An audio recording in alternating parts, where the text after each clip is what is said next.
सभी को नमस्कार। आज मैं जिस बीमारी के बारे में बात करना चाहता हूँ वो मुंह की बीमारी है और उसको ल्यूकोप्लेकिया बोलते हैं। ल्यूकोप्लेकिया होता क्या है? मेरे पास ओपीडी में कई सारे पेशेंट आते हैं जिनको ये परेशानी रहती है कि उनके मुंह के अंदर गालों पे, दोनों साइड पे या फिर जीभ पे सफ़ेद कलर का पैच हो जाता है। उसी सफ़ेद कलर के पैच को ल्यूकोप्लेकिया बोलते हैं। पेशेंट की मेन प्रॉब्लम ये होती है कि उनको खाने पीने में थोड़ा सा भी स्पाइसी खाते हैं, थोड़ा सा ज़्यादा गर्म लेते हैं तो उनको खाने में प्रॉब्लम होती है। ज़्यादा स्पाइसी लगता है, ज़्यादा गर्म लगता है। सबसे पहला कंसर्न जो उनको होता है पेशेंट को वो होता है कि कहीं ये बीमारी कहीं कोई कैंसर तो नहीं है। तो सबसे पहले मैं आपको यही बताना चाहता हूँ कि ऐसा नहीं होता कि आप रात में सोए और सुबह खड़ा होके जब उठे तो आपको कैंसर हो गया।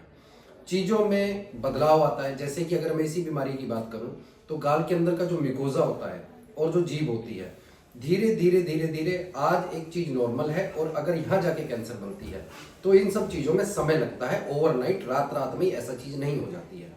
तो सबसे पहले इंफॉर्मेशन मैं आपको ये देना चाहता हूँ कि जो ल्यूकोप्लेकिया सफ़ेद पैच है ये अभी कोई कैंसर नहीं है, पर क्या ये कैंसर में डेवलप हो सकता है?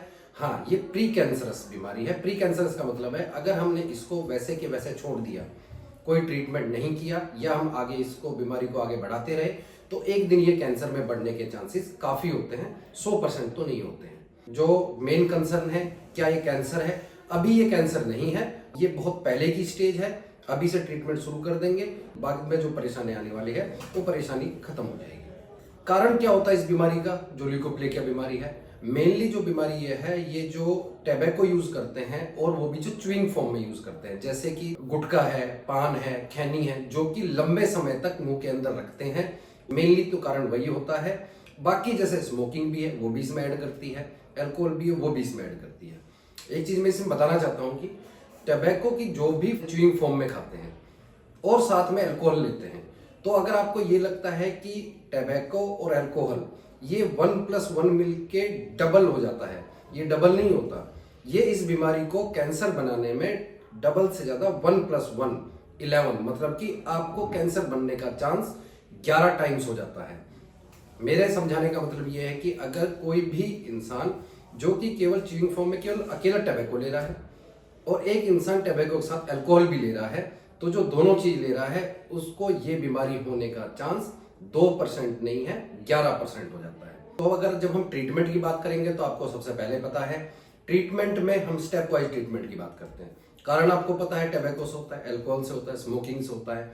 तो सबसे पहला जो स्टेप होता है इसके ट्रीटमेंट में, सबसे पहले क्विट टैबेको और जो भी आपका एडिक्शन है उसको आपको खत्म करना पड़ेगा। थोड़ा लंबे समय लगता है। दूसरी बात, इसमें साथ में मेडिसिन भी देते हैं। 1 या 2 दिन में, 5-7 दिन में ठीक होने वाली बीमारी नहीं है, क्योंकि लंबे समय से चली आती है। एक बार जब भी इसका ट्रीटमेंट शुरू करते हैं, किसी को 3 महीने, किसी को 6 महीने यूजुअली लग जाते हैं। अब हमने सारे ट्रीटमेंट शुरू कर दिया है, जैसे कि हमने एडिक्शन जो भी था वो हमने छोड़ दिया है, मेडिसिन ट्रीटमेंट भी जो हमें देना है वो शुरू कर दिया है। लेकिन बहुत समय के बाद, मान के चलो किसी को 6 महीने तक ट्रीटमेंट लेने के बाद भी ये बीमारी बढ़ रही है या खत्म नहीं हो रही है, तब जाके कहीं पे एक सर्जरी का रोल आता है। सर्जरी में करना क्या होता है कि जहां जहां व्हाइट पैच होता है, चाहे वो गालों पे हो चाहे वो टंग पे हो, उस व्हाइट पैच को निकाल देते हैं। वो उसका एक फाइनल ट्रीटमेंट है। एक और लोगों का कंसर्न होता है कि सर क्या इसमें जो भी व्हाइट पैच बन रहा है इसमें क्या बायोप्सी लेनी जरूरी होती है? ऐसा नहीं है कि 100 लोगों को है तो सब में बायोप्सी लेने की जरूरत होती है। बायोप्सी की जरूरत उसमें पड़ती है या तो जो व्हाइट पैच है हार्ड हो जाता है, नॉर्मल सॉफ्ट नहीं होता। वो आप अपने फिंगर से भी टच करके पता कर सकते हैं कि नॉर्मल का जो उसके साइड में जो टिश्यू है, गाल पे है या टंग पे है, वो सॉफ्ट है और जहाँ पे व्हाइट पैच है हार्ड होना शुरू हो गया है। दूसरा, अगर उसी के जहां पर ये व्हाइट पैच है उसके साइड में या बीच में कहीं पे भी कोई घाव, अल्सर बनना शुरू होता है, तो ये 2 कंडीशन है कि जहां पे आपको इसकी बायोप्सी लेने की जरूरत पड़ती है। बायोप्सी का केवल एक तात्पर्य है ये पता करना कि कहीं इसमें कोई कैंसर शुरू तो नहीं हो गया है। अगर कैंसर शुरू नहीं हुआ है तो सिंपल इसको निकाल देते हैं, अगर शुरू हो गया है तो फिर इसका ट्रीटमेंट कैंसर की तरह होता है। यह है पूरा आपको ल्यूकोप्लेकिया, मतलब कि जो सफेद पैच हो जाते हैं उस बीमारी के बारे में। धन्यवाद।